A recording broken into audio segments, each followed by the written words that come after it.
Hello and welcome to all our viewers in Nigeria and around the world to Midday News on Global Television, coming to you live from the nation's capital, Abuja. I am Priscilla Obasi. A quick reminder that Global Television is on DSTV channel 365 and Star Times 276. Now the news in detail. Former President Muhammadu Buhari has died in a London hospital after a brief illness. This was confirmed in a statement issued by his former special advisor on media, Garba Shehu. In this special report, we took a brief look at the life and times of the former president.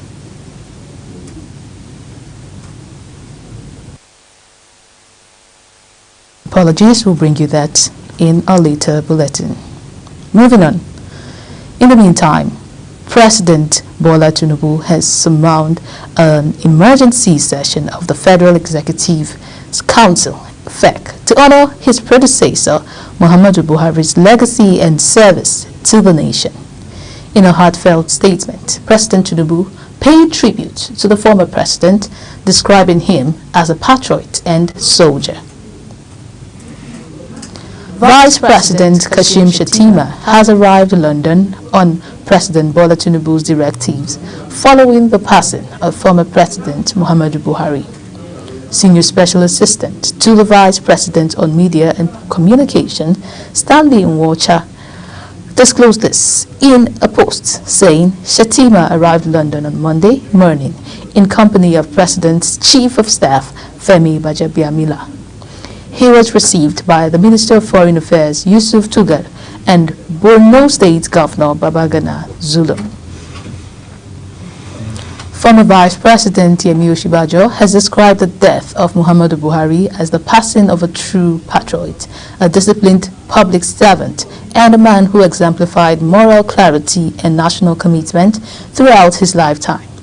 In a personal signed statement, Osinbajo reflected on the 8 years he served alongside Buhari, noting that their second service to Nigeria was marked by tough decisions, policy reforms, and moments of national reflection.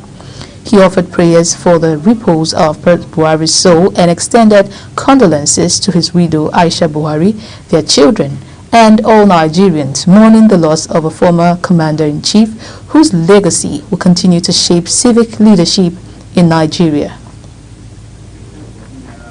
In a related development, the National Assembly has officially suspended all legislative activities until Tuesday, July 22, as a mark of respect for the late former President Muhammadu Buhari, whose death was announced on Sunday.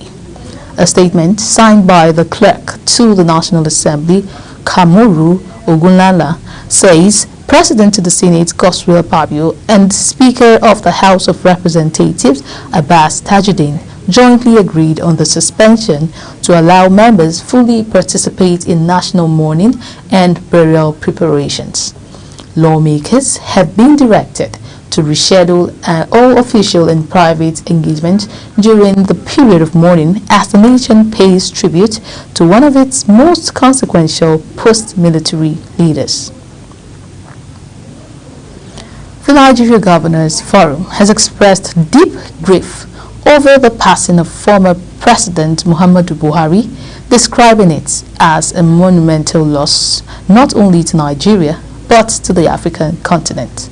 In a statement signed by the forum's chairman and governor of Kwara State, Abdulrahman Abdulrazak, the governors described Buhari as one of Africa's most revered leaders whose dedication to public duty and modest lifestyle stood him out as a statesman of rare caliber. The forum also extended condolences to President Tinubu, the Buhari family, and the Far people of Katsina State, while calling on Nigerians to reflect on the legacy of service, sacrifice, and discipline that defined the life of late leader, the All Progressives Congress APC, has emerged victorious in the Lagos State government elections, winning all 20 chairman positions and 375 out of 376 councillorship seats across the state.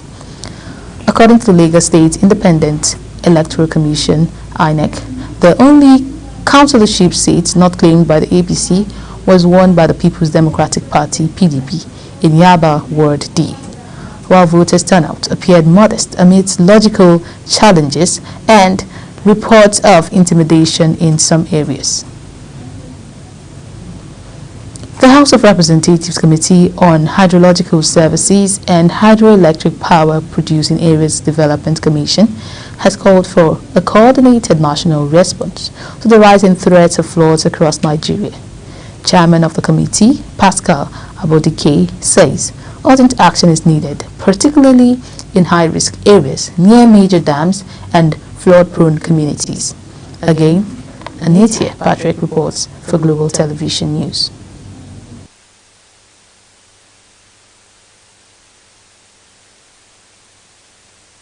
Apologies will bring you the report in our later bulletin. Moving on, residents of the Federal Capital Territory FCT are lamenting what they have described that the unprecedented hardship as rental prices surge. Tenants report staggering prices increase in housing sector as the cost of living has taken a new turn. Sadia Yakubu has the details. The Nigerian capital, Abuja, once known for its affordable housing and well-planned districts, is now among the most expensive cities to live in West Africa. But what's driving these rent hikes? From high-rise apartments in the center of Abuja to modest flats in most areas, one thing is clear: rent and property prices have skyrocketed, rising by more than 100% in some areas in less than 2 years. Nigerians attribute the rent on inflation and naira devaluation, which have pushed the cost of building materials to record heights. High cost of building materials in the market. A bag of cement was sold last 2 years for 4,500 and or even less, but now we are getting it for almost 10,000 naira. At least with that, you will see that the cost of building houses now in Abuja is very, very on the high side. Now that things are very expensive, things are on the high side in the market. You get like you say, okay, I just start building that property now, and I'm going to buy cement. Cement is like okay on the high side, and then all these materials, building materials, are high. But these properties, you've made gain because it has been there for ages. So now, what's the main reason? I just want to understand what is the main reason that landlords and caretakers are increasing the price. There you have it, mixed reactions trailing the surge in affording a rent in the nation's capital. The appeal is for the government to intervene, especially in the satellite towns for the citizenry. Sadia Yakubu, Global Television. As humanitarian aid continues to pour in for victims of the recent Yellowater attack in Benue State, displaced residents are calling for the rebuilding of their community to enable resettlement in their ancestral homes rather than remaining in camps. This follows recent reports that internally displaced persons, IDPs, rejected the state government's resettlement efforts, citing insecurity and poor planning. A correspondent in Benue State, Felicity Indere, visited the affected area and the Makurdi International Market, where some victims are currently taking refuge, and brings us this report. It has been a month of mixed emotions and profound uncertainty for victims of the deadly attack on Yellowater community, which claimed over 200 lives and left many displaced. My humble appeal is that if the government could help us and bring us back to our ancestral home, we were not meant to be in IDPs. Survivors say the community continues to suffer silent, sporadic attacks following the horrific incident of June 13, further worsening their plight. They are now appealing for the complete rebuilding of the community, especially the market, alongside the provision of basic amenities and adequate security to help them return to normal life. Every of things have been destroyed, and we are managing from this primary school is the place that we are sleeping, and there is no way to go in farm, no way to eat. no way to doing some other things. And now we need the security so that they can help us, because as this thing happen, no way to go farm. We need to build that market, because when you do that, number one, you are giving us hope. Again, the clinic that I told you that we have a clinic here is down. Nothing is happening here. Part of them is gone down. The Minister of Humanitarian Affairs and Poverty Reduction, Professor Nemtawe Yewada, visited Yewata community on the President's directive, announcing plans to rebuild the community through a comprehensive response focused on peace building, humanitarian aid, and long-term development. We are looking at both the human and material destruction that took place in this place. Human lives were lost, buildings were destroyed, businesses were destroyed, livelihoods were destroyed, and to us as a government we see this as serious and unacceptable, and we must respond to it as quick as possible to restore life, restore security, and ensure that livelihoods return back to these people of this community, and that's why we're here. The minister also met with key stakeholders at the government house in Makurdi for a needs assessment exercise, assuring that peace would soon return to Yewata and other crisis-hit communities in Benue State. In Makurdi, Felicity Ndere reporting for Global TV News. You're watching the live broadcast of Midday News. When Midday News returns, Nigeria's U.S. exports plummets by $527 million amidst rising tension. Details coming shortly, plus business and sports stories on the other side of this break. Please stay with us.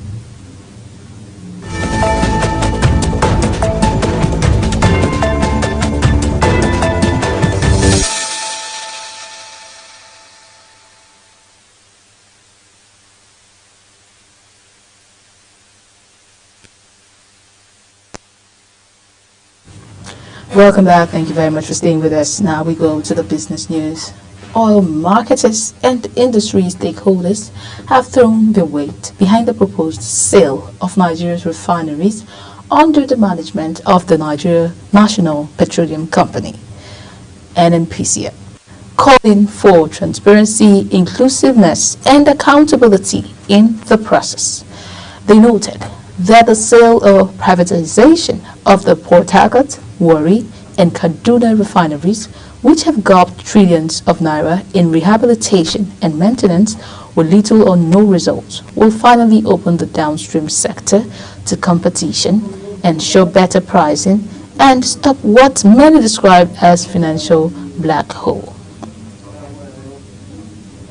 Moving on, Nigeria's exports to the United States have dropped by a staggering $527 million in the first 5 months of 2025, as fresh trade tensions between both nations disrupts long-standing economic ties. The deadline, amounting to a 20% drop year-on-year, is attributed to the Trump's administration new tariff regime under the Liberation Day framework, which imposes a 14% tariff on Nigerian goods despite exempting crude oil. With threat of further sanctions by BRICS-aligned economies, Nigeria's broader export relationship with the U.S. is now under pressure, despite the country remaining one of Washington's largest Africa trade partners.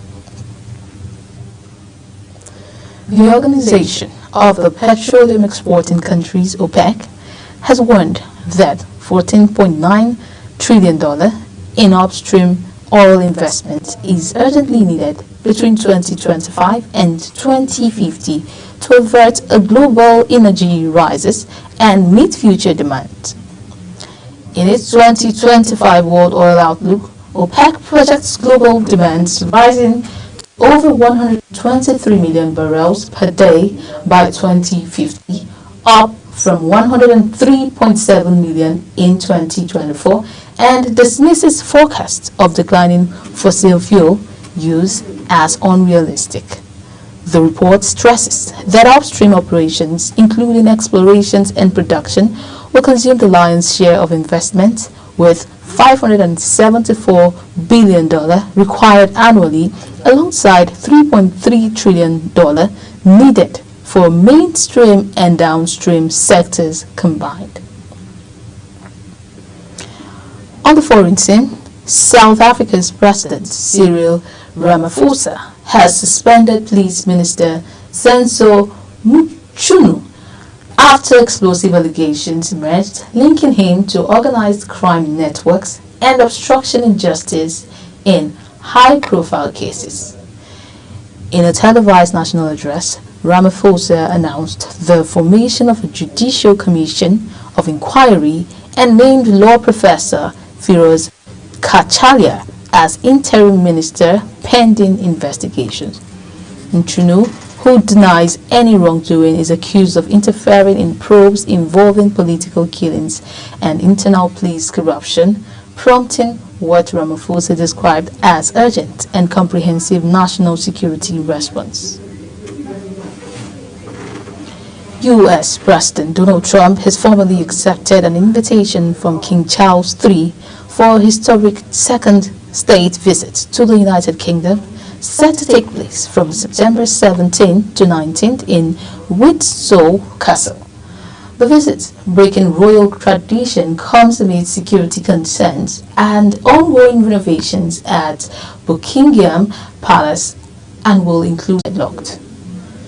The Israeli military, which confirmed it had hit 150 targets in 24 hours, blamed the technical error for drone strikes that killed 10 civilians, including 8 children, in Nuseirat refugee camp. Both Hamas and Israel have accused each other of stalling progress, while residents and humanitarian officials have described the worsening civilian toll as the war, now in its 21st month, shows no sign of ending.